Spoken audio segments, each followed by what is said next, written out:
nguyện cầu đến 50 năm về sau đừng quấn quýt luôn bên cạnh nhau, ngồi trên xinh đu trong hoàng hôn, cảm nhận ánh nắng khi làm chiều buồn.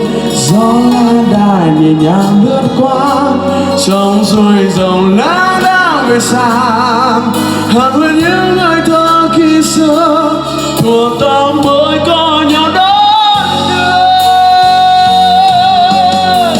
Nguyện cầu đến 50 năm về sau đừng gắn bó không xa rời nhau, dù mái tóc khi ơi bằng phơ thì mình vẫn nói những câu thương nhớ.